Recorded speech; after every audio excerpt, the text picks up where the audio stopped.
আল্লাহ তাবারক ওয়া তাআলা সব সময় সবাইকে সব সুযোগ দেবে না। বলেন, সবাইকে সব সময় সব সুযোগ দেবে না। যখন সুযোগ আসবে কাজে লাগাতে হবে, সুযোগের অপব্যবহার করা যাবে, জোরে বলেন, করা যাবে না। চলেন এই মুহূর্তে দাঁড়িয়ে অত ভূমিকাও করা যাবে না, কারণ সময় অনেক কম, কথা অনেক বেশি। আমরা সবাই জানি বাবরি মসজিদের চ্যাপ্টার ক্লোজ। বাবরি মসজিদের চ্যাপ্টার, জোরে বলেন, চ্যাপ্টার ক্লোজ। আমাদের ভিতরে এক শ্রেণীর যারা নিজেদেরকে মধ্যমপন্থী মনে করেন, তাদের ভিতরেও বহু মানুষ এখন প্রশ্ন করছে উলামায়ে কেরামদের মাঝখানে যে বাবরি মসজিদ শহীদ হয়ে গেল 1992 সালে, সুপ্রিম কোর্ট জাজমেন্ট দিয়ে বকরাবাটি করে নিল, মসজিদ পক্ষকে একটা জায়গা দিয়ে দিল, এরপরেও মুসলমান বাবরির কথা কেন তুলে বল? প্রথম এখানে যারা বসে আছেন, আপনার আব্বাকে যদি কেউ খুন করে, হত্যা করে, দেওয়ার পরে আপনি কাঁদবেন? জোরে বলেন, আওয়াজ নাই, তাড়াতাড়ি বলেন, কাঁদবেন? এখন যারা খুন করেছে তারা এসে যদি আপনার গায়ে হাত বুলায় আর সান্ত্বনা দিয়ে বলে, ভাই রে তোর বাপকে খুন করেছি, এত কাঁদিস না, একটা কাজ কর, তোদেরকে তোর এর থেকে, এই বাপের থেকে একটা ভালো বাপ তোকে দেব।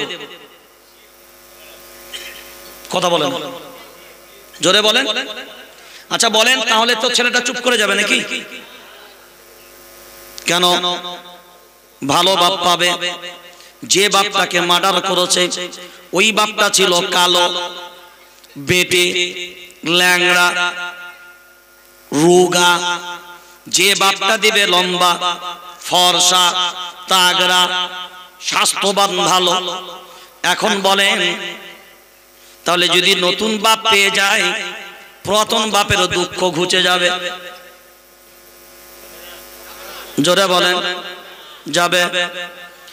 যে গদি মিডিয়া গুলো বলছে আল্লাহর গোলাম, যে মধ্যমপন্থী আমাদের ভিতর থেকে বলেন বাবরি মসজিদ ক্লোজ হয়ে গেল, না রে আল্লাহর গোলাম, না, বরঞ্চ ভারতবর্ষের 40 কোটি মুসলমান সুপ্রিম কোর্টের জাজমেন্টকে সম্মান জানিয়েছে।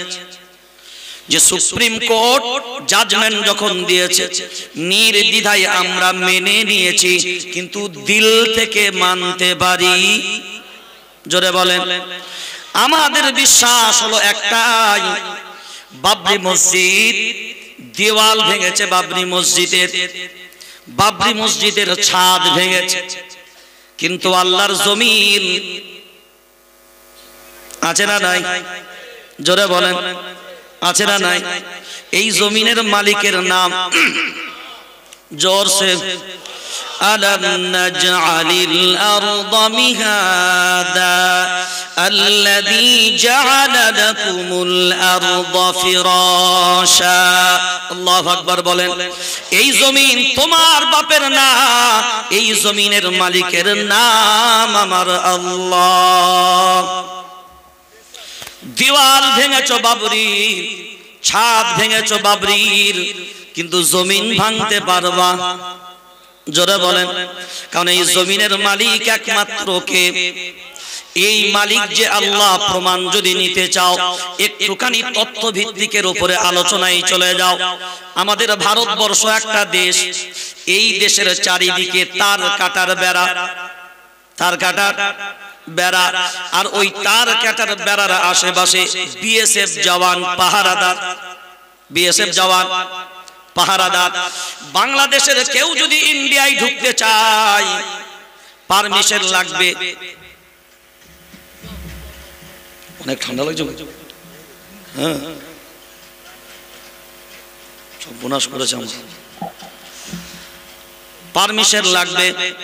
তাড়াতাড়ি খুব সময় সব পারমিশন লাগবে, পারমিশন লাগবে। ভারত থেকে যদি কেউ পাকিস্তানে যেতে চায় লাগবে, পাকিস্তান থেকে যদি কেউ আসতে যায় পারমিশন লাগবে। কারণ এরা হলো দেশের মানুষ। বাংলাদেশের কোনো ফ্লাইট যদি ইন্ডিয়ার সীমারেখায় আসতে চায় পারমিশন লাগবে। একটা দুটো উদাহরণ শেষ করে দিলাম। এখন বলেন ভূমিকম্প কে দেয়? না না, প্রধানমন্ত্রীর দপ্তর থেকে আসে, রাষ্ট্রপতি ভবন থেকে আসে। এখন যদি আল্লাহ মনে করে এই নতুন হাট মঙ্গলকোট এলাকায় আমি আল্লাহ ভূমিকম্প দেব, মুখ্যমন্ত্রীর পারমিশন লাগবে, বর্ধমান জেলার ডিএম এর পারমিশন নেবে, থানা পারমিশন নেবে। জোরে বলেন কারণটা কি? আপনাদের চাষি এলাকার মানুষ, আপনারা জমি চাষ দেন, নিজের জমি চাষ দেন না লোকের জমি দেন? জোরে বলেন। এখন যদি ট্রাক্টর লোকের জমিতে ফেলে দেন চাষ দেবার জন্য, গণধুলাই বাকি থাকবে। এখন নিজের জমিতে যদি চাষ দেন কেউ বাধা দেবে? কেউ বাধা দেবে? আল্লাহ যদি ভূমিকম্প দিতে চায় কারোর পারমিশন লাগবে না। তাহলে আল্লাহ বুঝালেন আমার জমিনের উপরে আমি ভূমিকম্প দেব, কারোর পারমিশন আমি আল্লাহ আমার প্রয়োজন হবে? জোরে বলেন না। আমরা সবাই জানি, ছোট্টবেলা থেকেই শুনে আসছি রে আল্লাহর গোলাম, মায়ার নবী মদিনাওয়ালা বলেন ইন্নার রাহমাতা তানজিলু আলা রাসিল কাবা। মায়ার নবী মদিনাওয়ালা বলেন প্রথম রহমত আল্লাহ বাইতুল্লাহর উপরে নাজিল করেন, আর ওই রহমতের লিঙ্ক সারা দুনিয়ার সমগ্র মসজিদ গুলোতে আল্লাহ পাঠানোর ব্যবস্থা করে দেন। এখন যে রহমত বাইতুল্লাহর উপরে আসলো, ওই রহমত কি বাবরির উপরে আসে নাই? জোরে বলেন, বাবরির উপরে আসে নাই? তাহলে বাবরির উপরে ওই রহমত আসলো। এখন যারা ভাবনা চিন্তা করে এই কথা বলবেন, খুব বিনয়ের সাথে ভাবনা চিন্তা করে এবার আগিয়ে যান। কয়দিন আগে আপনারা দেখেছেন জ্ঞানব্যাপীর মসজিদের একটা রায় বেরিয়েছে। রাতের গভীর অন্ধকারে রিটাইন হবে যে জজ, ঠিক 31 তারিখে তিনি রিটাইন হবেন। রাত 12টার পরে তার সময় শেষ। আর তিনি জ্ঞানব্যাপী মসজিদের উপরে যে রায় দিচ্ছেন, ঠিক 12টার আগে তিনি রায় ঘোষণা করছেন। কারণ রায়টা দেবার পরে মসজিদ পক্ষ যেন পাল্টা কোনো প্রশ্ন করার সুযোগ। জোরে বলেন। বড় অবাক, রায় ঘোষণা হয়ে গেল। রাত্রি 2টোর সময় ডিজি, আইজি, ডিসি, ইসিপি যা আছে সব হাজির। বলে ব্যাপারটা কি? কোর্ট রায় দিয়েছে রাত্রি 12টার মধ্যে, রাত্রি 2টার মধ্যে মসজিদের ভিতরে পূজা পাঠ শুরু। পৃথিবীতে এমন কেউ দেখেছেন যে রাত্রি 12টার সময় রায় হলো, 2 ঘন্টার মধ্যে সমস্ত প্রশাসনিক ব্যবস্থাপনা সব কিছুই রেডি? না, রায় হবার আগে সব কিছু প্রস্তুতি পূর্ব রেডি ছিল, রায়টা শুধু সময়ের অপেক্ষা। জোরে বলেন, কথা বলে না। এখন বিবেক দিয়ে ভাবনা চিন্তা করে যদি দেখি, জ্ঞানব্যাপী পর্যন্ত ঠিক ছিল। এখন যদি আমরা মনে মনে ভাবি আমরা বাংলার মানুষ তো মাশাআল্লাহ ভালো আছে, 4 থেকে 5 দিন পূর্বে আপনারা দেখেছেন মালদা জেলা, কোন জেলা? মালদা জেলা আদিনাথ মসজিদ, যে মসজিদটা আমি আজ থেকে 2 মাস আগে পরিদর্শন করেছি নিজে। দেখবেন এর পূর্বে অনেক কটা লাইভ ভিডিও আমি দিয়েছি, আপলোড করেছি। এবং সারা মালদা জেলাকে নয়, বাংলার প্রশাসনের কাছে আবদার রেখেছিলাম মালদা জেলার লিটন মসজিদ, 3 কোনা মসজিদ, চামচিকি মসজিদ, 24 গুম্বাজ মসজিদ, আদিনাথ মসজিদ, ঐতিহাসিক মসজিদগুলো সব বিরান হয়ে পড়ে আছে। আমি ওখান থেকেই, মালদা থেকেই ডাইরেক্ট প্রশাসনের কাছে দৃষ্টি আকর্ষণ করেছিলাম, অবিলম্বে এই মসজিদগুলো যেগুলো বিরান হয়ে পড়ে আছে, এইগুলো অবিলম্বে মুসলমানদের হাতে তুলে দেওয়া হোক। আপনারা জানেন ভারতবর্ষের জমিনে বাংলার মাটিতে ঐতিহাসিক মসজিদের নাম হলো মুর্শিদাবাদ জেলা কাটরা মসজিদ। গেছেন সবাই? এই যে কাটরা মসজিদ, এর ইতিহাস আপনার আমার যদি জানা থাকে খুব ভালো করে লক্ষ্য করে দেখবেন। যারা কাটরা মসজিদ গেছেন, কাটরা মসজিদের চারিদিকে দেখবেন ছোট্ট ছোট্ট কুটিরের মতন আছে, ছোট্ট ছোট্ট ঘরের মতন আছে। এই ঘরগুলো বানানো হয়েছিল কিসের জন্য? যে সময় ওই মসজিদ আবাদ ছিল ওই সময় ওই ঘরগুলো অন্য কোনো ঘর নয়, ওই ঘরগুলো কোরআনের তালিমের ব্যবস্থা হতো। এখন ওই কাটরা মসজিদ হয় কি, শুটিং চলে, অর্ধ উলঙ্গ নারীরা ভিতরে ঢোকে, বিভিন্ন সিরিয়ালের শুটিং চলে, টিকটকের শুটিং চলে, উলঙ্গ অর্ধ উলঙ্গ নারীরা ভিতরে যায় এবং সেখানে গিয়ে অর্ধ উলঙ্গ জুতা পরা নাপাকি অবস্থায়। এখন বলেন মসজিদ পাক না নাপাক? জোরে বলেন। এই মসজিদ যতদিন নামাজ হবে ততদিন মসজিদ, তারপরে কি আর মসজিদ না?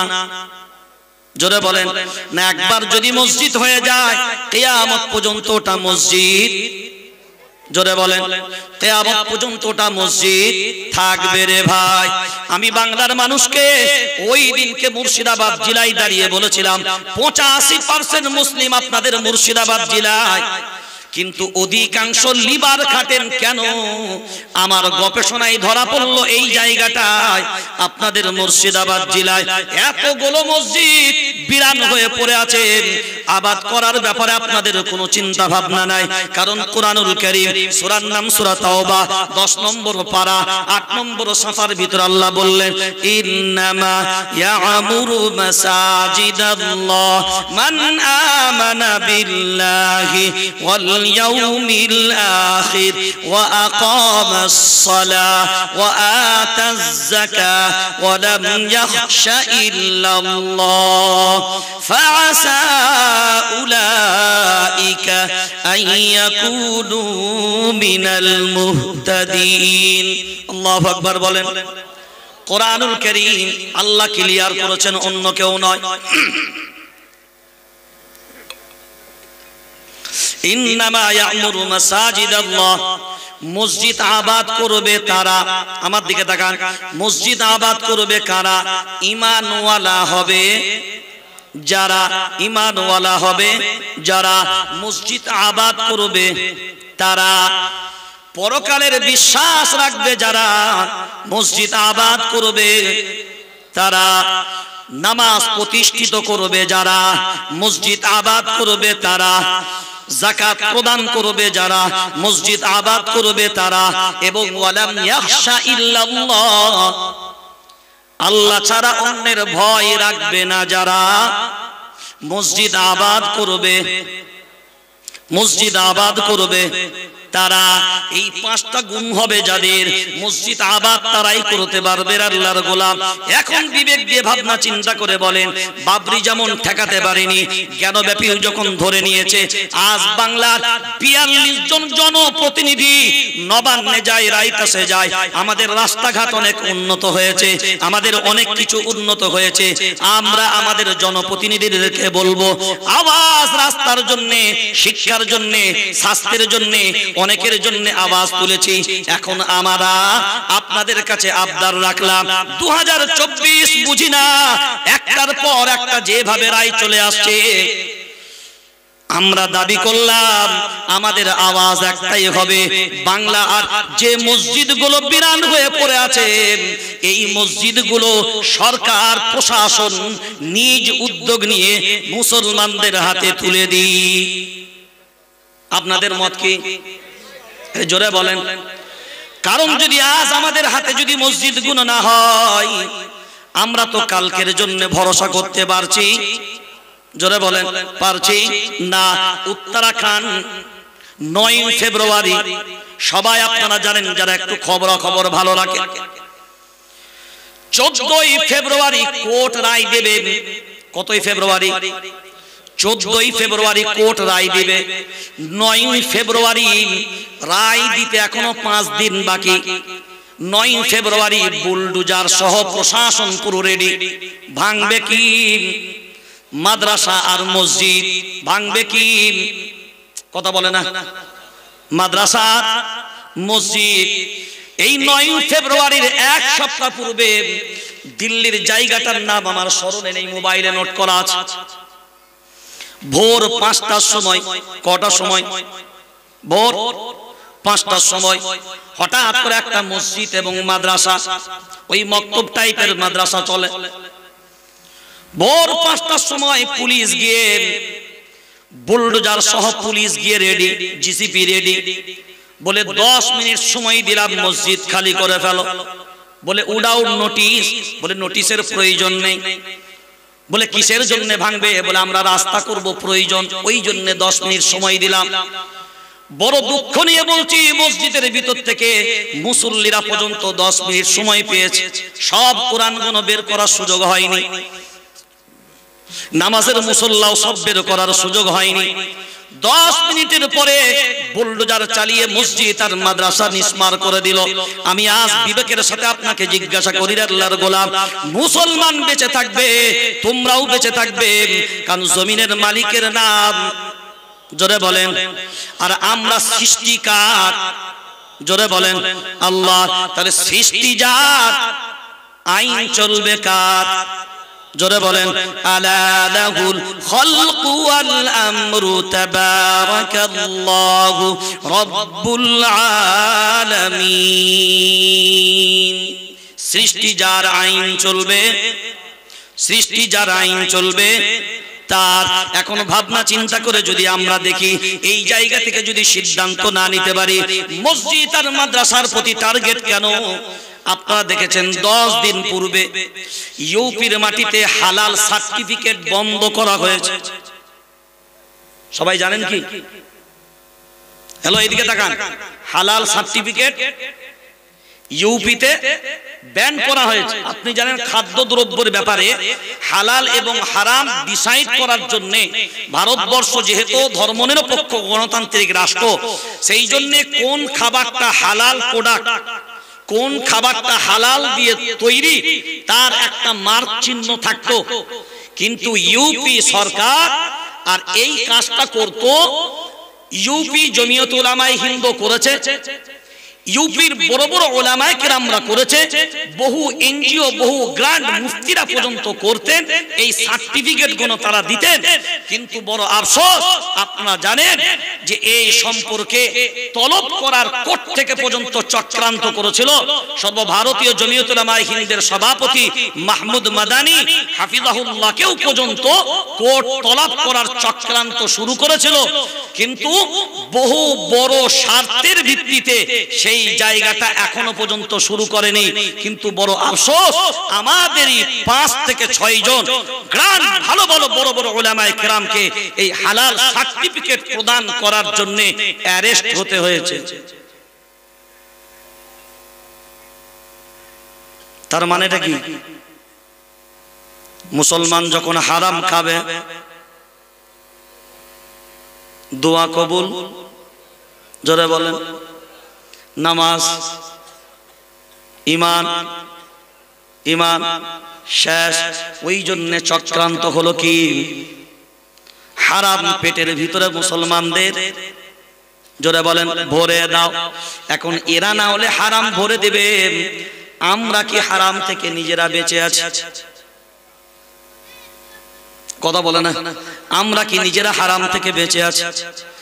আমরা নিজেরাই তো হারামের দিকে ঝুঁকে গেছি। আমরা অন্যের দিকে দাবি করার আগে আমরা যদি নিজেরা ভাবি, আমরা নিজেরাই বন্ধন লোন বাড়ি বাড়ি, কথা বলেন, বন্ধন লোন থেকে কয়টা ফ্যামিলি বেঁচে আছে? এ কথা বলে, আমি হাত তুলতে বলিনি। আমরা যদি মূল্যায়ন করি, বন্ধন লোন থেকে আমাদের সমাজের কয়টা বাড়ি বেঁচে আছে? নামাজি মুসল্লির বাড়িও পর্যন্ত বাদ বাদ নাই। এখন বলেন, আমরা খুদ যদি হারামের দিকে ঝুঁকে যাই, অন্য কেউ যদি আমাদেরকে হারামের দিকে ঠেলে দেয়, অপরাধটা কোথায়?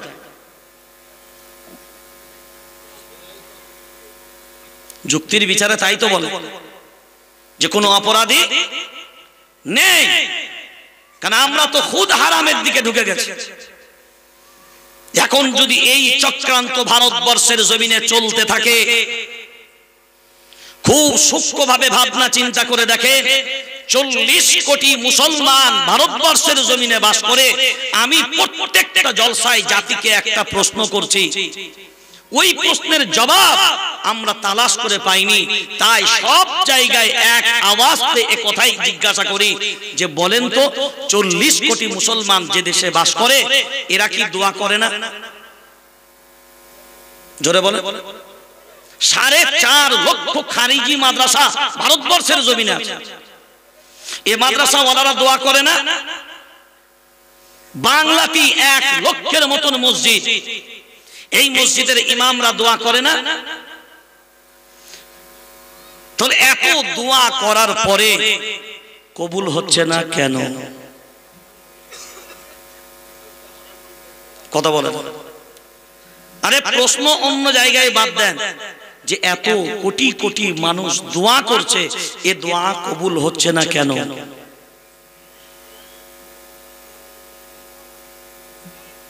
আমরা শুধু মনে মনে ভাবি নামাজের বয়ান, রোজার বয়ান, হজের বয়ান, যাকাতের বয়ান। अरे खुद का बयान करो ना, खुद का बयान करो। নামাজ তো তখন হবে যখন তুমি নিজে পবিত্র হবে, রোজা তো তখন হবে যখন আমি নিজে পবিত্র হব, হজ তো তখন হবে যখন আমি নিজে পবিত্র হব।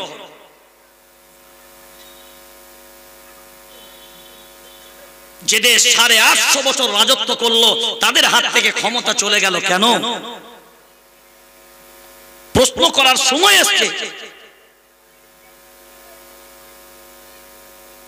আপনাকে প্রশ্ন করতে হবে।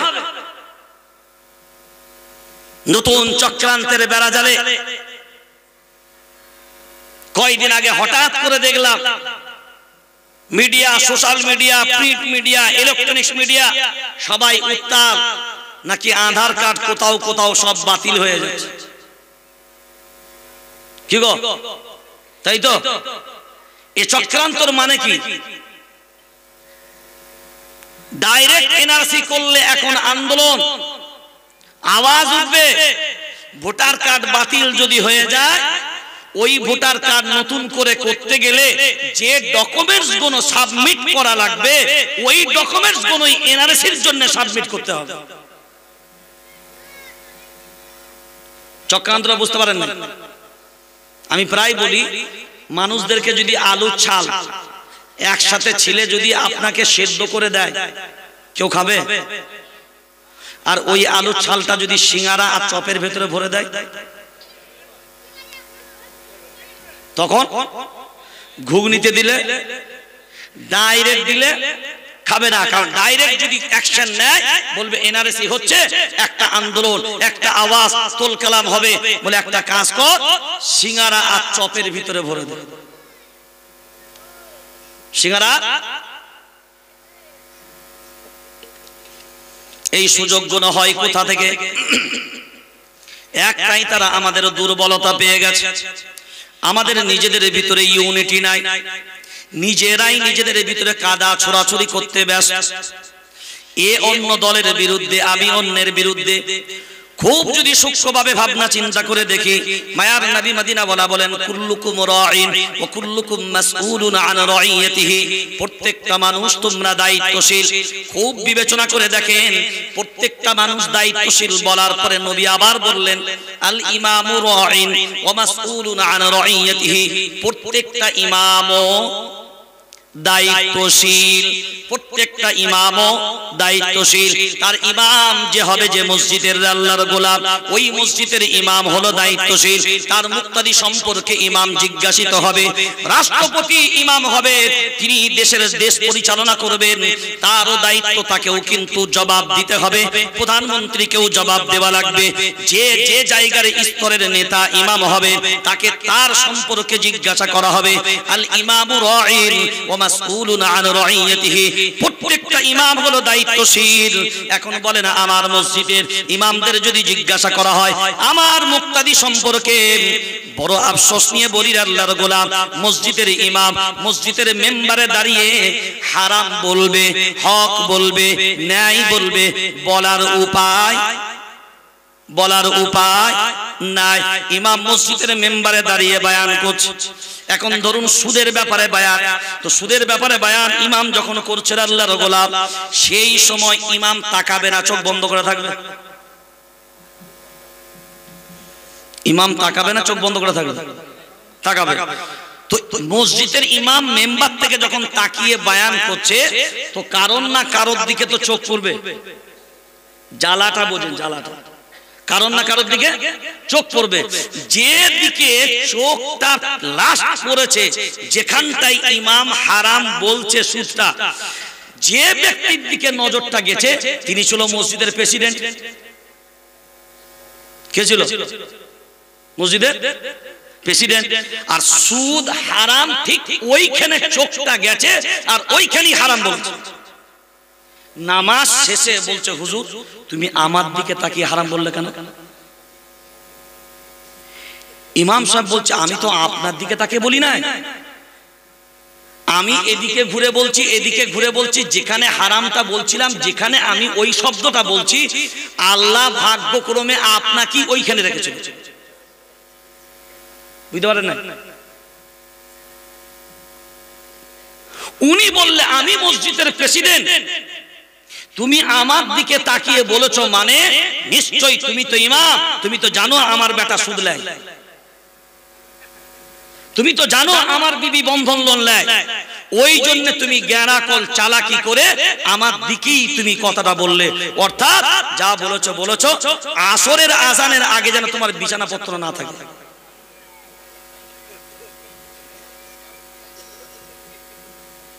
আল ইমামু রাঈন ওয়া মাসউলুন আন রাইয়াতিহি। এখন যদি ইমামকে তার মুক্তাদি সম্পর্কে জিজ্ঞাসা করা হয়, বলেন ইমাম জবাব দিবে কি?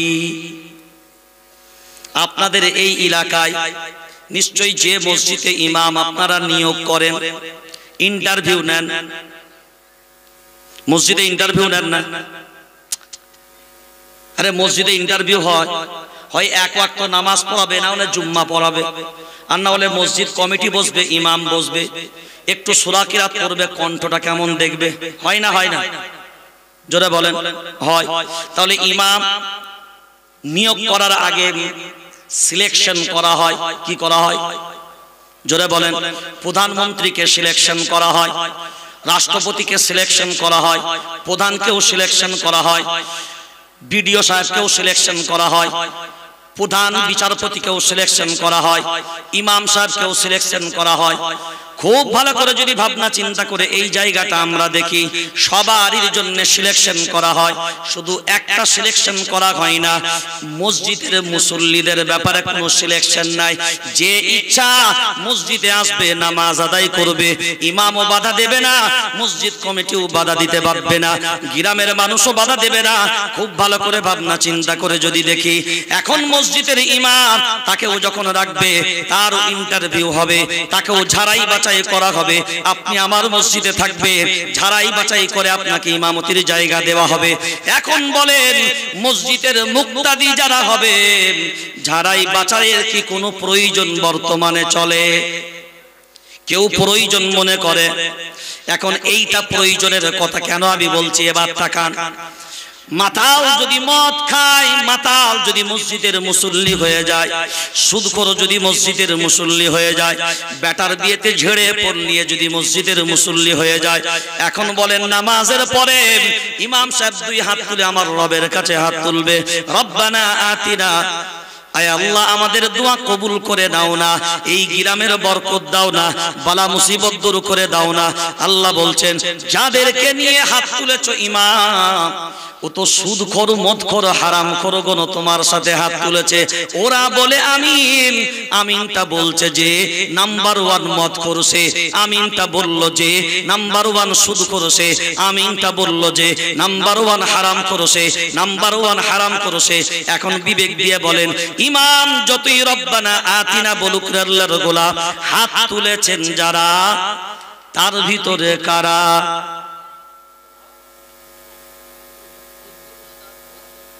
বাকি আছে। এখন যদি বলেন আমরা পশ্চিমবঙ্গ রাজ্য জামিয়াতুল আইম্মা ওয়াল উলামার পক্ষ থেকে আমরা সিদ্ধান্ত ঘোষণা করলাম যে প্রত্যেকটা মসজিদের ইমাম একটা করে 13 দফা দাবি লিখে দিলাম। 13 দফা দাবি। নাম্বার 1 দাবি হলো এই মসজিদে কোন মুসল্লি ওই মুক্তাদি এই মসজিদের জন্য মুক্তাদি হবে না, যে ওযু গোসলের ফরজ জানবে না এই মসজিদের মুক্তাদি হবে না, যে সুদ ছাড়বে না এই মসজিদের মুক্তাদি হবে না, যে বেটার বিয়েতে পণ নেওয়া বন্ধ করবে না সে এই মসজিদের মুসল্লি হবে না, যে মেয়ে বিবিদেরকে পর্দায় রাখবে না এই মসজিদের মুসল্লি হবে না, যে আলিমদের কদর করবে না এই মসজিদের মুসল্লি হবে না, যে মদ জুয়া লটারির সাথে সম্পর্ক রাখবে এই মসজিদের মুসল্লি মুক্তাদি হবে না। এমন করে যদি একটা 13 দফা লিস্ট প্রত্যেকটা মসজিদের প্রথম প্রধান গেটে যদি টাঙিয়ে দেওয়া হয়, ও মুসলমান জনদরদি ভাইরা আপনারা বিবেক দিয়ে বলেন তাহলে প্রত্যেকটা মসজিদে মুসল্লি ভরে যাবার কথা।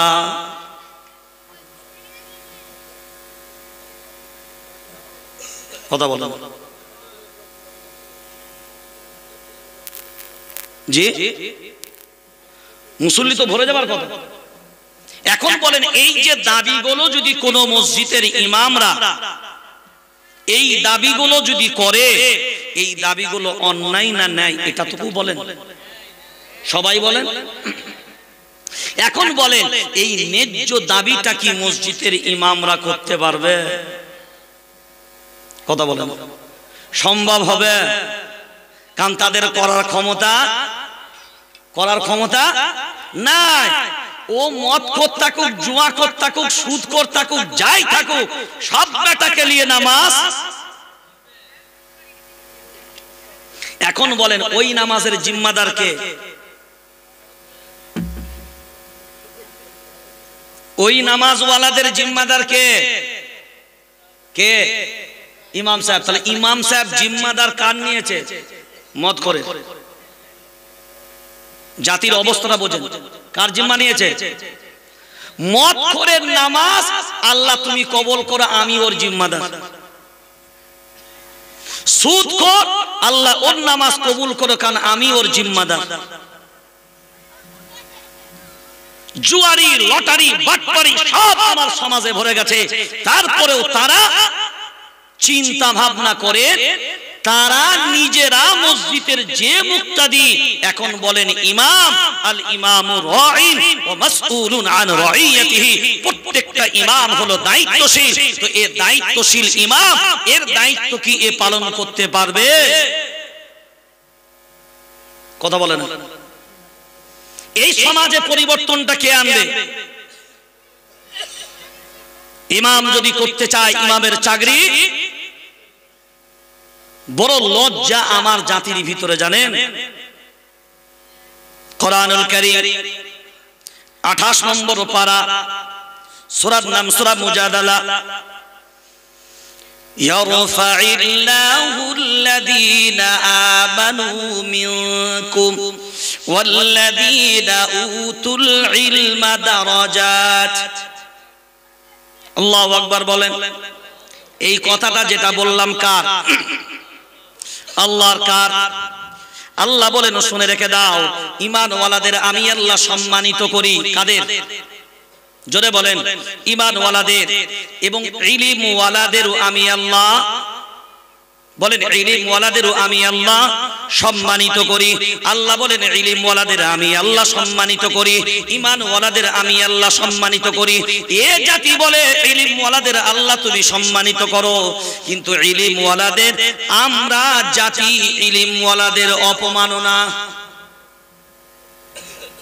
কথা বলো, জোরে বলেন। এই জলসা চলাকালীন কেউ খাওয়া রাখে? ও তো খালি ভাবছে চলো দেরিতে গেলে মাল যদি না শর্ট পায়। কথা বুঝতে পারেন না? এদিকে খাওয়া চলছে আর এদিকে জলসা চলছে, থাকে? ও দেখছে সময় যদি লাস্টে যায় আর যদি মাল শর্ট পড়ে যায়, হাড় কোনো ভাগে থাকে?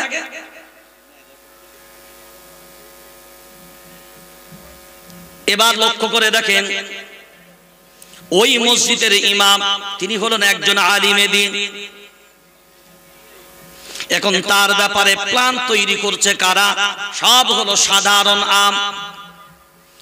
ইমামকে মসজিদ থেকে তাড়াবে যারা, সবাই আলিমে দ্বীন না আম? জোরে বলেন। ওই মসজিদের ইমামকে বহিষ্কার করে কারা? জোরে বলেন। সব হলো আম জনসাধারণ। আল্লাহ বলে আমি ইলমওয়ালাদের সম্মানিত করি, এ জাতি বলে ইলমওয়ালাদের আমরা বেইজ্জতি করি। বহু মসজিদের ইমাম আমাদের কাছে নথিপত্র জমা দেয়, এমন ভাবে তাদেরকে বহিষ্কার করা হয়, এমন ভাবে তাদেরকে তাড়ানো হয়, আল্লাহর গোলাম বেইজ্জতি করে, যেন কত বড় না অপরাধ করেছে। এই অপরাধীকে আমরা এখান থেকে মুক্তি দিলাম। কারণ সাধারণ মানুষ তারা কমিটির মিটিং আলোচনা করে, তারা সিদ্ধান্ত ঘোষণা করে, হুজুর আপনার যোগ্যতা নাই, ওই জন্য আপনাকে আমরা ছেড়ে দিলাম। এখন বিবেক দিয়ে বলেন, একজন আলিমের যোগ্যতা নাই ইমামতির, না ওদের যোগ্যতা নাই একজন আলিমের পিছনে মুক্তাদি হবার? কথা বলে না? জোরে বলেন। কোরআনওয়ালার যোগ্যতা নাই, আলিমে দ্বীনের যোগ্যতা নাই। আল্লাহ কোরআনুল কারীমে খুব সুন্দরভাবে বলেছে, একবার ভাবেন, সায়াযাক্কারু মান ইয়াখশা ওয়া ইয়াতাজান্নাবুহাল আশকা আল্লাযী ইয়াসলান নারাল কুবরা। আল্লাহর ভয় যারা করবে, আল্লাহর গোলাম, তারাই হিদায়াতের ব্যাপারে তারাই ভাবনা চিন্তা করবে, হিদায়াত তারা পাবে, আল্লাহর স্মরণ তাদের ভিতরে আসবে, ওয়াজ নসিহত তাদের কাজে লাগবে, কোরআনের কথা তাদের কাজে লাগবে, দ্বীনের কথাই তারা উপকৃত হবে। আল্লাহর ভয় যার ভিতরে হবে তারাই উপকৃত হবে, তাদেরই লাভবান হবে। কিন্তু ব্যর্থহীন তারা হবে, ব্যর্থ তারা হবে যারা আল্লাহর ভয় থেকে সরে যাবে। যাদের ভিতরে আল্লাহর ভয় হবে না তারা এ সুযোগ পাবে না। তাহলে যাদের ভিতরে কোরআন শুনে লাভ হবে তারা লাভবান, তারা হবে আল্লাহর স্মরণে লাভবান, তারা হবে আল্লাহর কথাই লাভবান, তারা হবে। যাদের ভিতরে আল্লাহর ভয় থাকবে। কোরআনুল কারীম 26 নম্বর পারা, সূরার নাম সূরা কফ, 19 নম্বর সাফার ভিতরে আল্লাহ সূরা কফের লাস্টে গিয়ে বললেন, ফাযাক্কির বিল কুরআনি মান ইয়াখাফু ওয়াঈদ। কোরআনের কথা তাদের বলো, কোরআনের কথা তাদের বললে উপকার হবে যাদের একমাত্র আল্লাহর ভয় যাদের ভিতরে হবে। আল্লাহর ভয় যদি না হয়, কোরআনের কথা শুনিয়েও কোনো লাভ, জোরে বলেন, লাভ হবে না। এইটা যদি বুঝতে চান, উপমা দিয়ে যদি আপনাকে মাঝখানে বলি, খুব ভালো করে ভাবনা চিন্তা করে দেখেন। আমরা যারা এখানে বসে আছি, নিশ্চয়ই আমরা গরু ছাগল অনেকেই পুষি না? অনেক সময় দেখবেন গরু আমরা ছেড়ে দিই, মাঠে গরু ছেড়ে দিই, আবার অনেক সময় মাঠে আমরা গরু দড়ি দিয়ে বেঁধে দিই। এই যে গরু দড়ি দিয়ে বাঁধেন, এটাকে কি বলেন? দিক দরে দেওয়া। এখন বলেন, যে করিমউদ্দিন চাচা ওই গরুটা মাঠে বেঁধে দিয়ে আসে, দড়ির সাথে একটা গোঁজ থাকে, দড়ির সাথে একটা গোঁজ থাকে, গোঁজটা প্রথমে পটে, তারপরে দড়ি ওই গরুর গলায়। এখন যে জায়গায় গরুটা পুঁতে দিয়ে আসে, মানে দিক দরে দিয়ে আসে, গরুটার দড়ির লম্বাইটা দেখে নেয়, জমির ধানের জমিগুলো কত দূরে। এখন গোঁজ পুঁতে দিল, দড়ি লম্বা, যেন ঘুরে ঘুরে গরু খায়। ঠিক ধান জমিটা থেকে যেন গরু যতই চেষ্টা করুক, ধান জমিতে যেন না আসতে পারে, এতটা দূরত্বে গরুটাকে বাঁধা হলো। এখন বলেন, ওই যে কলিমউদ্দিন চাচা যিনি গরুটা বাঁধলেন, ওই কলিমউদ্দিন চাচা ওই যে গরু যেখানে বেঁধেছে ওর পাশেই তারও জমি আছে, আর তার পাশের জমিটা কলিমউদ্দিন চাচার দুশমনের আছে। কলিমউদ্দিন চাচা দুশমনের আছে, মানে গরুর মালিক হলো কলিমউদ্দিন চাচা, কলিমউদ্দিন চাচার জমিও ওখানে, তার দুশমনের জমিও ওখানে এখন বলেন গরু বাঁধা, দড়ি দিয়ে দিক ধরে দেওয়া। বিবেক দিয়ে ভাবনা চিন্তা করে বলেন, অনেক সময় গরু দড়ি ছিঁড়ে দেয়। এখন বলেন গরু, যে গরু দড়ি ছিঁড়ে দেয় ওটা শান্ত গরু না বিয়ারা গরু? তাড়াতাড়ি বলেন। বিয়ারা গরু। কোরআনুল কারীম ৪র্থ নম্বর পারা, সূরার নাম সূরা নিসা, ১৯ নম্বর সাফা। প্রথমেই আল্লাহ ক্লিয়ার করে দিলেন, তিলকা হুদুদুল্লাহ। ওরে আল্লাহর গোলাম, আমি আল্লাহ আমার চৌহদ্দি বাউন্ডারি সীমা রেখা আমি আল্লাহ একটা দিয়েছি। এই চৌহদ্দি বাউন্ডারির ভিতরে যখন থাকবে, আমার গণ্ডির ভিতরে থাকবে, এর বাইরে যখন যাবে আমি আল্লাহ জানিয়ে দিলাম ওই গরুগুলো শান্ত নয়, বিয়ারা গরু হবে। এবার লক্ষ্য করে দেখেন, আমাদের বাড়ির একটা ছাদ হয়, ওই ছাদের উপরে মানুষ যদি পায়ে হেঁটে বিচরণ করে কোনো সমস্যা নাই।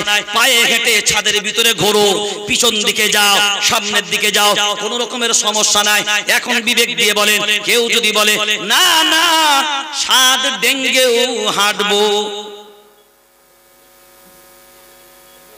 জোরে বলেন। ধরুন এইটা হলো ছাদ, চৌহদ্দি বাউন্ডারি, তিলকা হুদুদুল্লাহ। এই চৌহদ্দি বাউন্ডারি, এটা হলো সীমারেখা। সীমারেখাটা কিসের? ইসলামের গণ্ডির ভিতরে, ইসলামের গণ্ডির ভিতরে সীমারেখা। এর বাইরে কোন ইসলামের ভিতরে আমরা যে বসে আছি এটার নাম স্টেজ। এটা হলো বলেন স্টেজ। আপনারাও জলসায় আছেন, আমরাও জলসায় আছি, কিন্তু আপনারা প্যান্ডেলে, আমরা আমরা স্টেজে। স্টেজের একটা বাউন্ডারি আছে। আমি যদি ওখানে চলে যাই তাহলে আমি কিন্তু স্টেজে নাই। আপনি যখন চলে আসবেন আর আপনি প্যান্ডেলে নাই, আপনি আসলেন স্টেজে, কারণ স্টেজের একটা বাউন্ডারি, একটা সীমা রেখা আছে। ইসলামের একটা বাউন্ডারি, গণ্ডি, সীমা রেখা আছে। ছাদের একটা বাউন্ডারি, সীমা রেখা হয়। হে মুসলমান, বিবেক দিয়ে বলেন, ওই ছাদের ভিতরে যতক্ষণ থাকবে তুমি নিরাপদ। কিন্তু যদি কেউ বলে না না ছাদের বাইরেও আমি পা দিয়ে হাঁটবো, এ মুসলমান বিবেক দিয়ে বলো, এখন ও নিরাপদ না ওর জন্য বিপদ? জোরে বলেন। বিপদ। এই বিপদটা কেমন এবার লক্ষ্য করে দেখেন, আগিয়ে যান। ওই কলিমুদ্দিন চাচার গরু দড়ি ছিঁড়ে যদি যায়, এখন কার জমির ধান খাবে রে ভাই? কারণ কলিমুদ্দিন চাচার জমিও সামনে, আর কলিমুদ্দিন চাচার দুশ্মনেরও জমি সামনে। এখন বলুন গরু ধান খাবে কার? না, কলিমুদ্দিন চাচার জমির কি ধান গরু খাবে? জোরে বলে। এই কলিমুদ্দিন চাচা তো গরুর মালিক। জোরে বলে। ও তাহলেও খাবে? কেন খাবে? জোরে বলেন কথাটা, এই ক্যামেরা যেন শুনতে পাওয়া যায়। জোরে বলেন।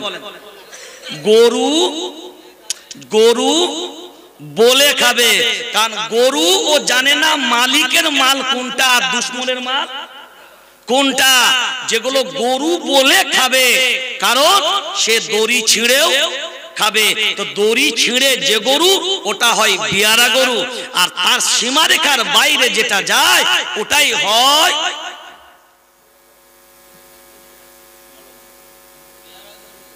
তাহলে আল্লাহ বলেন আমার চৌহদ্দি বাউন্ডারি, সীমারেখা, গরু যেটা হবে ও মালিকেরও মাল ঝেড়ে, কথা বলে না, দড়ি ছিঁড়েও, দড়ি ছিঁড়েও, হ্যাঁ দড়ি ছিঁড়েও খাবে।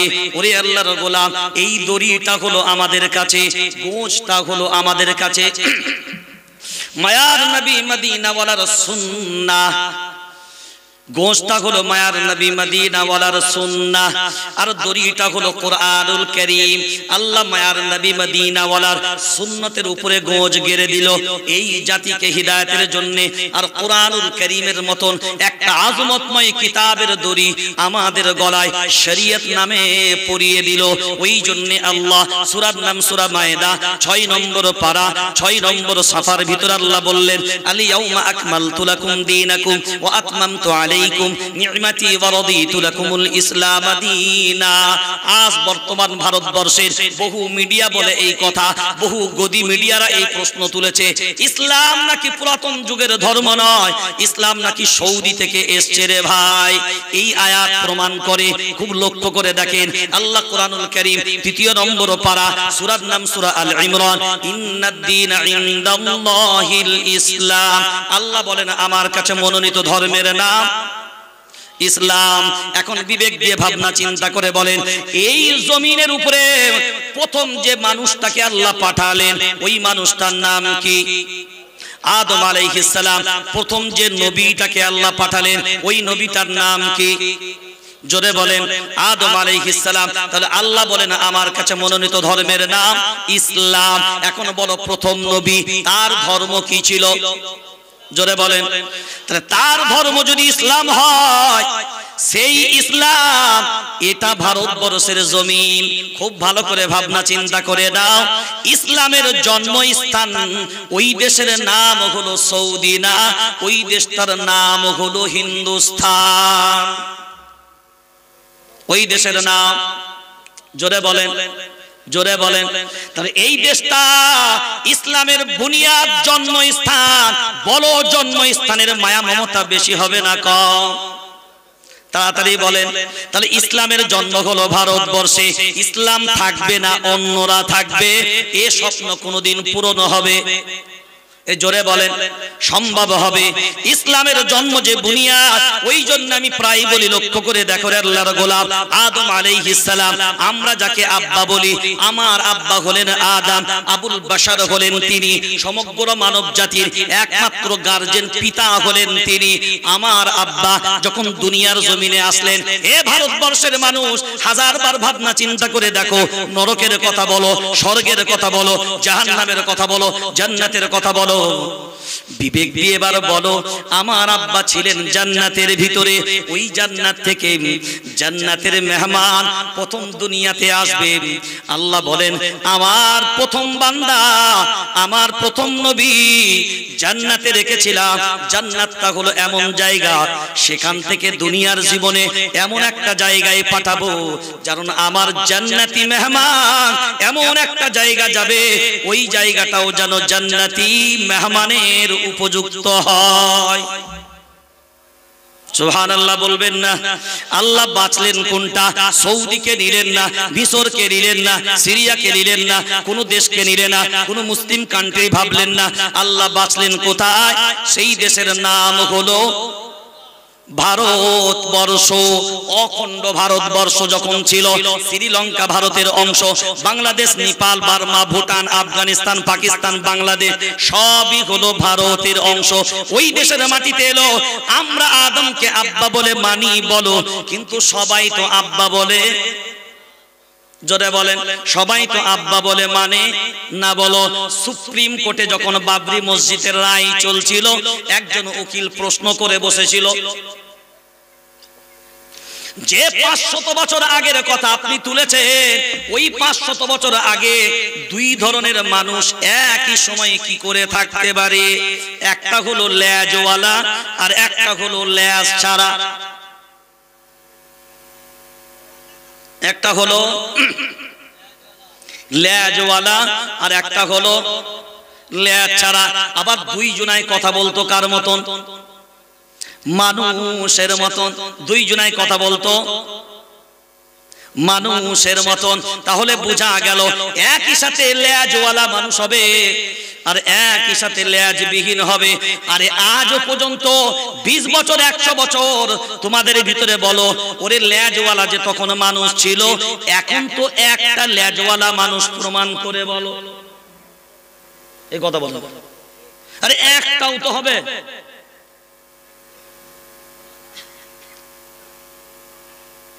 একটা তো দুনিয়াতে খুঁজে পাওয়া যাবে ইতিহাস থেকে, যে অমুক জায়গায় একটা লোক তার এত বড় লেজ ছিল। তাহলে এই জায়গায় বুঝে নিতে হবে। শুনে নেন, আল্লাহ কোরআনুল কারীমে ইরশাদ করেছেন ওয়ালাকাদ আলিমতুমুল্লাযীনা আতাদাউ মিনকুম ফিস সাবতি ফাকুলনা লাহুম কুনু কিরাদাতান খাসিইন। শুনে রেখে দাও রে আল্লাহর গোলাম, আমার আব্বার নাম হলো আদম। তাড়াতাড়ি বলেন আমার আব্বার নাম। আমরা সবাই আব্বা বলে মানি, সবাই আব্বা বলে মানি। কোন সন্দেহ হয়? কোন সন্দেহ নাই। এমনকি মায়ার নবী মদিনাওয়ালা নিজেও আব্বা বলেছেন। আদম আলাইহিস সালাম নিজেও মায়ার নবী মদিনাওয়ালাকে ছেলে বলেছেন। আদম আলাইহিস সালাম আছেন কোন আসমানে? প্রথম আসমানে। কোন আসমানে? প্রথম আসমানে। প্রথম আসমানে আদম আলাইহিস সালামকে আল্লাহ রেখেছেন। আদম আলাইহিস সালাম ছেলে বলে সম্বোধন করেছেন। আর মায়ার নবী মদিনাওয়ালা তিনিও বলেছেন আমার আব্বার দেশ, ওটার নাম হলো হিন্দুস্তান। মানে যে দেশে আমার আব্বা আসলো। এবার এদিকে তাকান, কারণ খোঁড়াখুঁড়িতে প্রমাণ চলছে। কিসেতে প্রমাণ চলছে? হ্যাঁ, খোঁড়াখুঁড়িতে প্রমাণ চলছে। এবার আসো খোঁড়াখুঁড়িতেই প্রমাণ হোক। আমরাও একমত, খোঁড়াখুঁড়ি শুরু করে দাও, প্রমাণ ওখান থেকে বের করো। বলো এই ভারতবর্ষের জমিনে যে লোকটা প্রথম আসলো উনার নাম আদম। তিনি ছিলেন প্রথম মানুষ, তিনি ছিলেন প্রথম নবী, তিনি ছিলেন প্রথম জান্নাতি মেহমান। আল্লাহ প্রথম পাঠালেন আমার আব্বা আদমকে একা। বলো ভারতবর্ষ তখন ছিল পুরু? জোরসে বলো। ভারতবর্ষ তখন পুরু ফাঁকা, ছিল না কোনো বন্ধু দেখা, ছিল না কোনো বন্ধু দেখা। তাহলে আমার আব্বা একা, আমার আব্বা একা, ভারতবর্ষ ফাঁকা। এখন বলো এই জমিনে পাঠালেন যিনি, এই জমিনের মালিক তিনি, এই জমিনের মালিক তিনি। কারণ দুনিয়ার সবাই সব কথা বলেন। কেউ বলে ঘড়ি কে আবিষ্কার করেছে? অমুক বিজ্ঞান আবিষ্কার করেছে। মাইক্রোফোন কে আবিষ্কার করেছে? অমুক বিজ্ঞান করেছে। মোবাইল কে আবিষ্কার করেছে? অমুক বিজ্ঞান করেছে। একটা নাম এখনো পর্যন্ত কেউ বলতে পেরেছো এই দুনিয়ার মাটি আর জমিন কে আবিষ্কার করেছে? কথা বলে না কেউ নাই। কারণ আল্লাহ বলেন এই জমিনের মালিক আমি আল্লাহ। আলাম নাজআলিল আরদা মিহাদা ওয়াল জিবালা আওতাদা ওয়া খলাকনাকুম আজওয়াজা। আমি আল্লাহ এগুলো গ্যারান্টি দিয়েছি। এবার দেখো আমার জমিন, এই জমিন পুরো ফাঁকা, আমার বান্দা আদমকে পাঠালাম একা। এখন বিবেক দিয়ে বলো এই জমিনের মালিক তাহলে কে ছিল? কথা বলে না। এই জমিন যেহেতু আল্লাহ, তো আল্লাহ দিলেন কাকে? আমার আব্বাকে না তোমাকে? আমার আব্বাকে। তাহলে এ জমিন পেল আমার আব্বা। কে পেল? এ জমিন কে পেল? আমাদের আব্বা। আর দুনিয়ার দারুইন সাহেব বললেন, বক্তব্য রাখলেন, মানুষ তৈরি কোথা থেকে? জোরে বলেন। বাঁদর থেকে। দারুইন সাহেবের বক্তব্য, দারুইন সাহেবের বক্তব্য মানুষ তৈরি, মানুষ তৈরি বাঁদর থেকে। আর আল্লাহ কোরআনুল কারীমে বলছে ওয়ালাকাদ আলিমতুমুল্লাযীনা আতাদাউ মিনকুম ফিস সাবতি ফাকুলনা লাহুম কুনু কিরাদাতান খাসিইন। ওরে আল্লাহর গোলাম, মানুষ তৈরি বাঁদর থেকে না, বরঞ্চ আমি আল্লাহ দাউদ আলাইহিস সালামের জামানায় গাদ্দারগুলোকে মানুষ থেকে বাঁদরে পরিণত করেছিলাম। কাদেরকে? কাদেরকে? গাদ্দার গুলোকে। কাদেরকে? গাদ্দার গুলোকে। গাদ্দার কোনগুলো ছিল? ধোঁকাবাজ গাদ্দার যেগুলো ছিল। কি গাদ্দার? জোরে বলেন। ধোঁকাবাজ। ধোঁকাবাজ কেমন ছিল? আল্লাহ বলেন শনিবার দিন মাছ শিকার করবি না, কারণ শনিবার দিনটা তখন পবিত্র ছিল। শনিবার দিন মাছ শিকার করবি না। ওরা বলল শনিবার দিন মাছ শিকার করব না, কিন্তু বাঁধ দিতে তো মানা না। শনিবার দিন বাঁধ দিয়ে দেব, মাছগুলো সব কিনারায় আসবে, বাঁধ দিয়ে রেখে দেব, রবিবার দিন ধরে ধরে খাবো। আল্লাহ বলে ওরে সর্বনাশ, আমি অর্ডার করলাম, বেটা চালাকি করিস আমাকে। খুব ভাবনা চিন্তা করে দেখো রে আল্লাহর গোলাম, সব নমুনা আল্লাহ দিয়েছে। ফিরাউন ইন্টারন্যাশনাল বেঈমান, যে সমুদ্রের উপর উপর দিকে মুসা আলাইহিস সালামকে আল্লাহ রাস্তা করে দিয়ে পার করিয়ে দিলেন। ওই রাস্তায় ফিরাউন যখন দেখে হায় রে এত সুন্দর রাস্তা, মুসা যদি পেরুতে পারে আমিও পার হয়ে, জোরে বলেন, আমিও পার হয়ে যাব। যে রাস্তা আল্লাহ মুসার জন্য বানালেন পার করার জন্য, ওই রাস্তায় আল্লাহ ফিরাউনের জন্য বানালেন ধ্বংস করার জন্য। সেই আল্লাহ আছে না নাই? জোরে বলেন, সেই আল্লাহ আছে না নাই? ওরে আল্লাহর জন্য কামাল লাগবে না, আল্লাহর জন্য ট্যাঙ্কার নয়, আল্লাহর জন্য রণতরী নয়, আল্লাহর জন্য স্টেট গান নয়, আল্লাহর জন্য মেশিন গান নয়, আল্লাহর জন্য 47 নয়, আল্লাহর জন্য মিসাইল নয়, আল্লাহর জন্য গোলা বারুদ নয়। আল্লাহ বলে আমি যদি মনে করি কাউকে সাইজ করব, ওটা আমি মশা দিয়েও পারলে সাইজ করে, মশা দিয়েও পারলে সাইজ করে দিতে পারবো। আমি আল্লাহ চাইলে পানি দিয়েও সাইজ করে দিতে পারবো। হে মুসলমান, খুব ভাবনা চিন্তা করে দেখো, অহংকারের কোনো জায়গা নাই। অহংকারে একমাত্র আমার আল্লাহ তিনিই করতে পারে, দুনিয়ার কোনো বান্দা অহংকার করতে পারে না। আজ ভারতবর্ষের জমিনে যিনি বলছে 500 বছরের ভারতবাসীর অপেক্ষা আজ আমি পূরণ করে দিলাম, এইটা হলো ভারতবর্ষে আমার অহংকার। আল্লাহ বলছে বেশি উড়বি না। আল্লাহু ইস্তাহজিউ বিহিম ওয়া ইয়ামুদ্দুহুম ফি তুগয়ানিহিম ইয়ামাহুন। ওরে আল্লাহর গোলাম, উড়বি ওর, কত উড়বি ওর, কিন্তু জেনে রেখে দে ঘুড়ি উপর দিকে ওরে, লাঠাইটা কার হাতে? লাটাই কিন্তু সলিমুদ্দিনের হাতে। ঘুড়ি উড়বি ওর, কত উড়বি ওর। ঘুড়ি মনে মনে ভাবলো আর আমাকে কে ধরতে পারে, আমি তো অনেক উপরে। আরে ওর ওর সুতোই যখন টান দেবে বেটা গুত্তা খেয়ে নিচে, ওই জন্য ওর কত উড়বি ওর। সঙ্গে সঙ্গে কোনো অ্যাকশন নাই। ফামাগিরিল কাফিরিনা আমহিলহুম রুয়াইদা। আমি আল্লাহ সঙ্গে সঙ্গে অ্যাকশন নেব না, কিন্তু আমি আল্লাহ যখন ধরব, ইন্না বাতশা রাব্বিকা লাশাদীদ। আমি যেদিনকে ধরব, আমি যখন ধরব, আমার ধরার থেকে ছাড়ানোর মতন কারোর হিম্মত, জোরে বলেন, আমি মায়ের কোল থেকে তোমাকে ছিনিয়ে নিতে পারি, আমি তোমার কোল থেকে মাকে নিতে পারি, আমি মায়ের সামনে থেকে ছেলেকে নেব, ছেলের সামনে থেকে মাকে নেব, বন্ধুর সামনে বন্ধুকে নেব, চাচার সামনে ভাইপোকে নেব, ভাইপোর সামনে চাচাকে নেব, মায়ের সামনে খালাকে নেব, নারীর সামনে নানাকে নেব। আমি আল্লাহ এই শক্তি একমাত্র আমার। কোন জায়গায় তোমায় উপায় নাই, পালানোর কোনো পথ নাই। কোন জায়গায় পালাবে, কোন জায়গায় যাবে, এমন কোন জায়গা নাই। কুল্লাই ইয়ানফাকুল ফিরারু ইন ফারারতুম মিনাল মাউত। ওরে আল্লাহর গোলাম, পালাবি কোথায়, ফিরার হবে কোথায়? যে জায়গায় যাবি, কুল ইয়াতাওয়াফাকুম মালাকুল মাউতিল্লাযী উকিলা বিকুম। আমার মালাকুল মাউত, তুই যেখানে যাবি আমার প্রশাসন সেখানেই পৌঁছাবে। লুকাবি কোথায়? লুকানোর কোনো অবকাশ নাই। আইনামা তাকুনু ইউদরিকুমুল মাউতু ওয়ালাউ কুনতুম ফি বুরুজিম মুশাইয়াদা। এই লুকবা কোথায়, গোপন যাবি কোথায়? আমাদের অনেকের ধারণা হলো জান কবজ করে কে?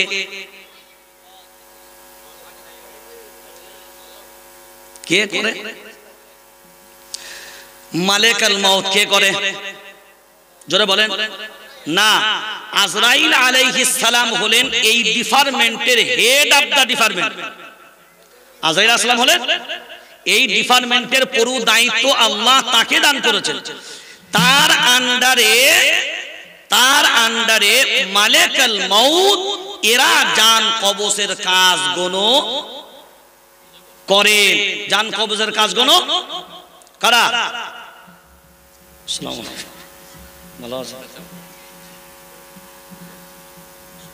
কারা? তাহলে জান কবজ করেন কায়? মালেকাল মাউত।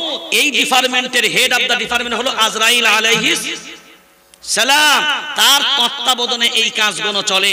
এখন বিবেক দিয়ে ভাবনা চিন্তা করে বলেন, তাহলে এ জমিন আমার আব্বার, এ জমিন এ জমিন, কথা বল, এ জমিন আমার আব্বা। তাহলে আমার আব্বার যদি এ জমিন হয়, আজ বর্তমানে আমার আব্বা নেই ঠিক কথা, কিন্তু বলো আব্বা যদি মারা যায় আর আব্বার জমির ভাগীদার বা পাওনাদার ওয়ারিসান সূত্রে কারা হয়? জোরে বলেন। ছেলে কারা? যেগুলো লেজ আছে ওরা নাকি? হ্যালো, ছেলে কারা? ছেলে কারা? যারা আব্বাকে আব্বা বলে মেনেছে তারা। আর যেটা আব্বাকে আব্বা বলে মানতে পারেনি ওটা হলো তেজ্য পুত্র, ওটা হলো তেজ্য পুত্র। আর তেজ্য পুত্র যেটা হবে ও জায়গা জমিতে বকরা বকরা পাবে না। তাহলে এবার আপনি ভাবেন এই দেশের মাটিতে মুসলমান থাকবে না। ইসলাম 1500 বছরের ধর্ম। ওই বেটা, ইসলামের জন্ম হলো, ইসলামের আগমন হলো এই দেশের মাটিতে। সেই দেশের মাটিতে ইসলাম থাকবে না, অন্য কিছু থাকবে, এ স্বপ্ন ভুলে যাও। কারণ মুসলমান ভেবে নেবে না যে মুসলমান ঘুমিয়ে আছে।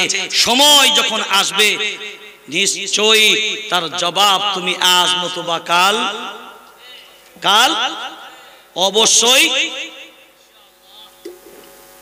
অবশ্যই পাবে।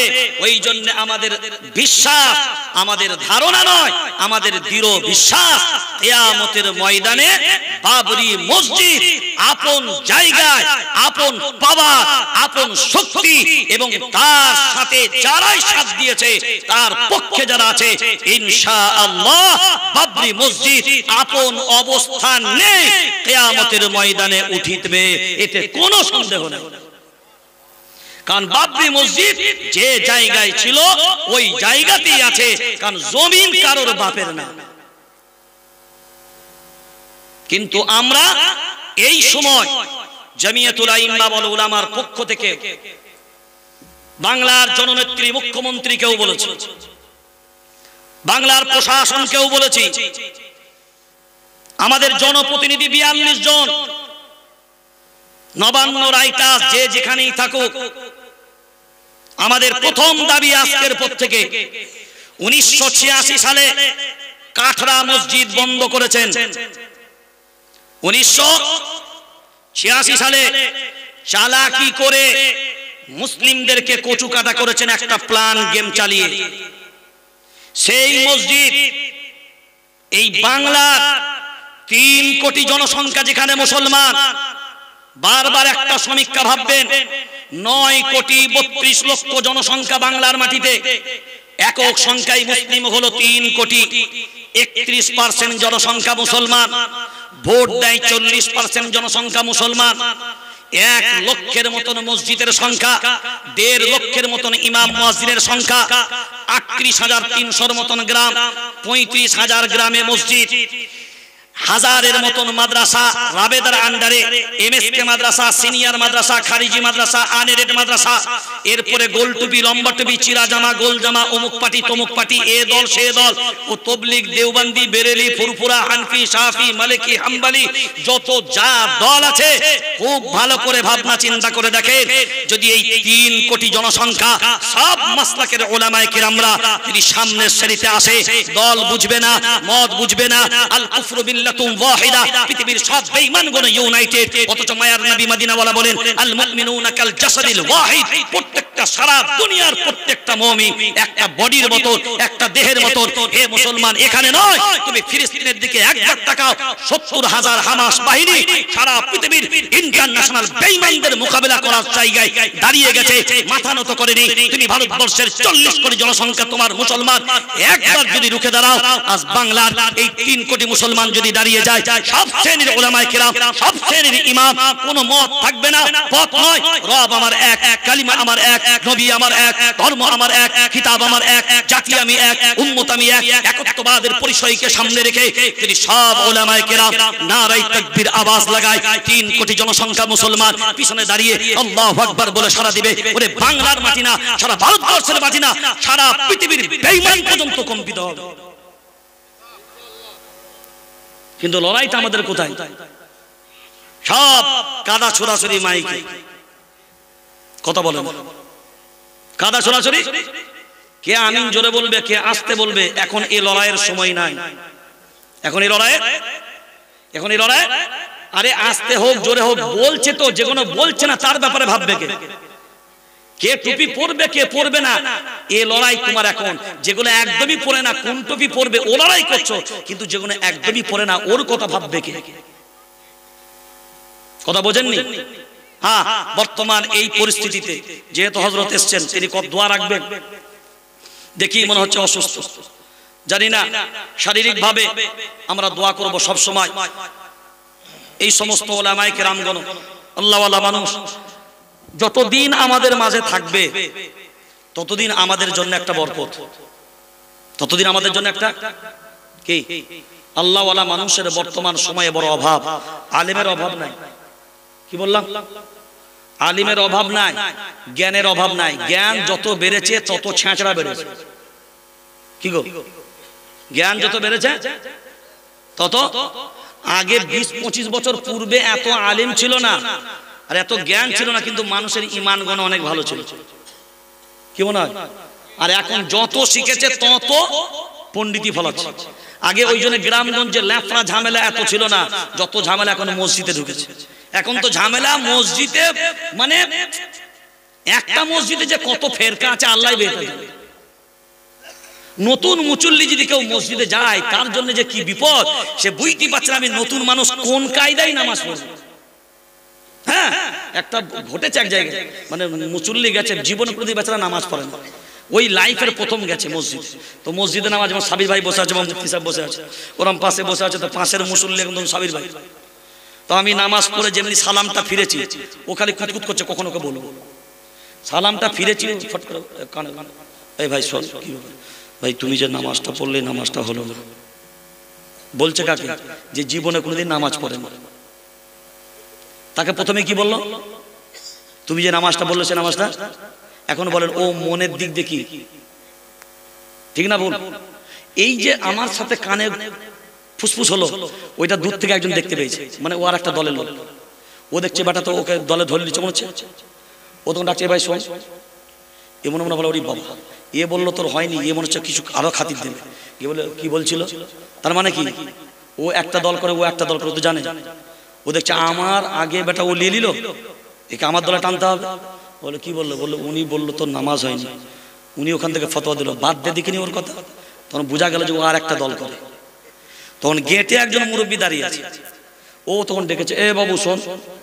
বলে ইয়া আল্লাহ, কি জ্বালাই পড়েছিল। ও গেটে গিয়ে বলে কি ব্যাপার? বললে কি বলছিল? বললো উনি বললো তোর নামাজ হয়নি, আর ও বললে বাদ দে ওর কথা।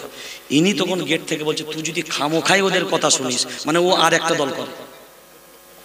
উনি তখন কি করে, পকেটে হাত বলছে, বলছে কি খুঁজছি? বলে বিড়ি খুঁজছি। বলে কি করবি? বলে তোদের মসজিদে নামাজ পড়ার থেকে বিড়ি টানা অনেক ভালো। এতদিন বিড়ি খাচ্ছি, কোনো বিড়িখোর বলেনি তোর বিড়ি টানা ঠিক হয়।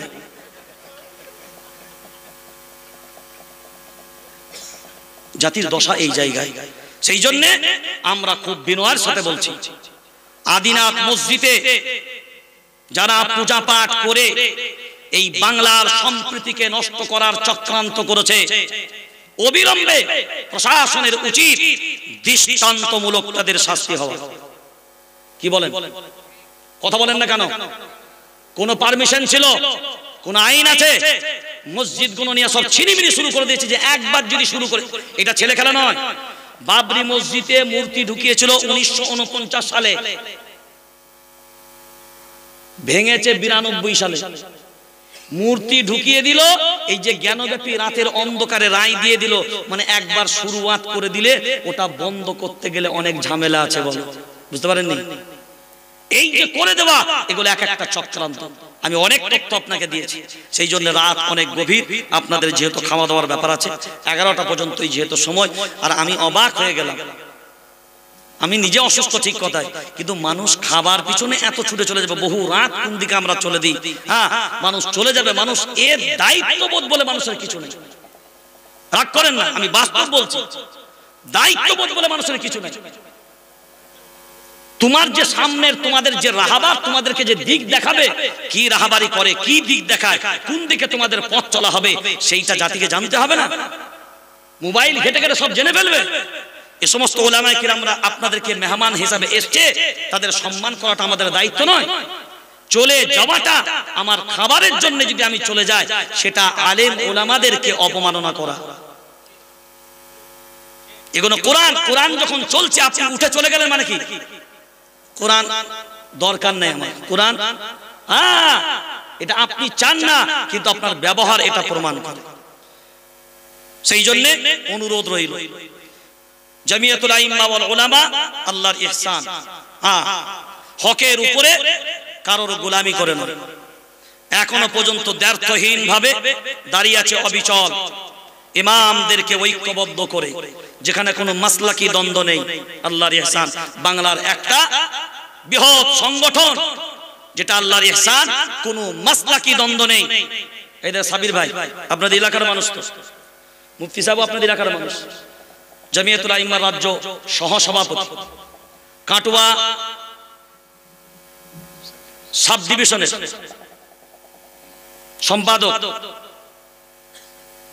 হোসামউদ্দিন ভাই, ইসামউদ্দিন ভাই আছেন, রহমতুল্লাহ ভাইরা আছেন।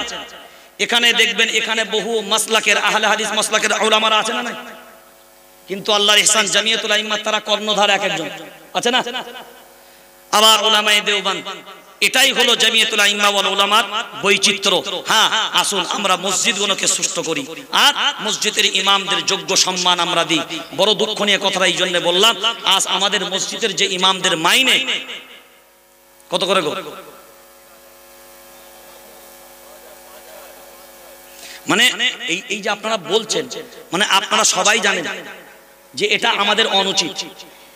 কথা বলেন, এটা আমাদের অনুচিত, কিন্তু তারপরেও এগুলো আপনারা করেন। ওই জন্য আমরা আলোচনা করছি যে নেক্সট আমরা রাজ্য মিটিং এ একটা রেজলিউশন পাস করব। জানেন কি ভাবনা আর কি, যে মসজিদের ইমামকে রাখবো ওই মসজিদের সেক্রেটারির সাথে ওই ইমামের মেয়ের বিয়ে দেবো, ইমামের বিয়ে দেবো, মানে সেক্রেটারির মেয়ের সাথে। যে মসজিদের যে ইমাম থাকবে ওই মসজিদের সেক্রেটারির মেয়ের সাথে বিয়ে দেবো, যেন জামাইটা সেক্রেটারির হয়। কারণ জামাই যদি সেক্রেটারির হয়, তাহলে সেক্রেটারি ভাববে আমার জামাইয়ের সংসারটা কি করে ভালো চলে। আচ্ছা, একজন বলেন কে এমন আছে যে তার জামাই সম্পর্কে ভালো ভাবে না? সব মানুষই চায় না জামাই বেশ একটু অর্থশীল হবে, বাড়িঘর ভালো হবে, যেন তার চাকরিজীবী হয়, সবকিছু হয়। আচ্ছা, ইমামতিটা কি চাকরি নয়? কথা বলেন। তাহলে আপনি চাকরিজীবী খোঁজেন, তো ইমামতি চাকরিটা খোঁজেন না কেন? কথা বলে। হ্যাঁ, আমি আপনাকে বলে যাচ্ছি, অনুরোধ পায়ে ধরে, অন্তত বর্তমান সময়ে প্রত্যেকটা মসজিদের ইমামের মাইনে মিনিমাম 12,000 টাকা হতে হবে।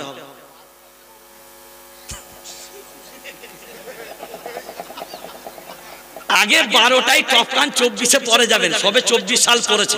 ও 24-এর দাবি করবো না, এটা করছি এটা করেন, এগুলো করবেন ভাই প্লিজ। বাঁচতে দেন, ইমামদেরকে বাঁচতে দেন, তাদের স্বাধীনতা দেন। আর না হলে প্রত্যেকটা ইমামকে ব্যবসা করার পরিপূর্ণ অনুমতি দেন। কি বললাম? সব মসজিদের ইমামদেরকে পরিপূর্ণ স্বাধীনতা দেন। আর এই স্বভাবটা ছেড়ে দেন যে ইমাম এক ওয়াক্ত নামাজে আসবে না, ওটা মসজিদ কমিটির কাছে ছুটি নিতে হবে।